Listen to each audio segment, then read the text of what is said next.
રાજકોટ શહેર DCB police station ખાતે ગત 5 નવેમ્બર 2025ના રોજ છેતરપિંડીનો એક ગુનો દાખલ થયેલો હતો. એમાં વિવેક ઉર્ફે વિકી પ્રવીણભાઈ દવે અને હરિભાઈ ગમારા નામના બે આરોપી હતા.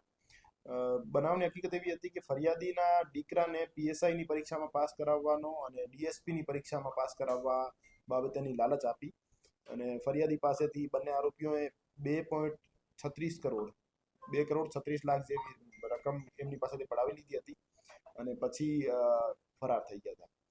તો માનનીય સીપી સર બ્રજેશકુમાર જાસર અને એડિશનલ સીપી સરની સૂચના અનુસાર ચિરાગ જાદવ સાહેબ પીઆઈ ડીસીબી પોલીસ સ્ટેશનની ટીમ દ્વારા વિવેક ઉર્ફે વિકી પ્રવીણભાઈ દવે નામના આરોપીની ધરપકડ કરવામાં આવી છે.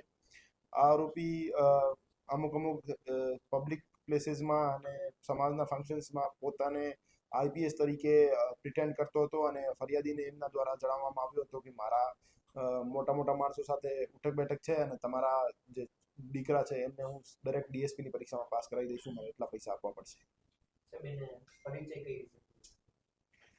એમના ગામના જ એક ફરિયાદીના ગામના જ એક ગમારા કમ્યુનિટીના જ માણસ હતા આગેવાન, એના મારફતે એમનો પરિચય થયો હતો વિકી દવે અને હરી ગમારા સાથે. हमारा પાસે આ બાબતે એક જ ફરિયાદ મળી છે, પર બીજી જિલ્લાઓમાં એક બે ટેલિફોનિક ઇન્ફોર્મેશન અમને મળી છે કે એવા એક વિક્ટિમ છે જેમાં પાસેથી એના આ જ રીતે પૈસા પડાવી દીધી છે.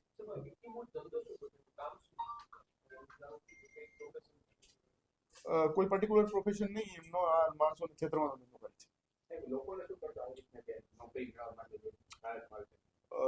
કોઈ પણ સરકારી નોકરી જે છે પૈસા આપીને નહીં મળતી. આપને પ્રોપર જે એક્ઝામ હોય છે આ એક્ઝામ પાસ કરવાની હોય છે અને એક્ઝામ પાસ કર્યા પછી જ કોઈ પણ જગ્યાએ પૈસા આપ્યા વગર તમને અપોઇન્ટમેન્ટ મળી જાય છે. તો એવી કોઈ પણ લાલચ લોભામણીમાં નહીં આવતા અને કોઈ પણ માણસ એવું તમને કહે કે હું પૈસા આપીને તમને નોકરી લગાવી દઈશું, સરકારી નોકરી લગાવી દઈશું, તો એ બાબતે તરત જ નજીકી પોલીસ સ્ટેશનમાં જાણ કરવી અને એવા કોઈ માણસને પૈસા નહીં આપવા.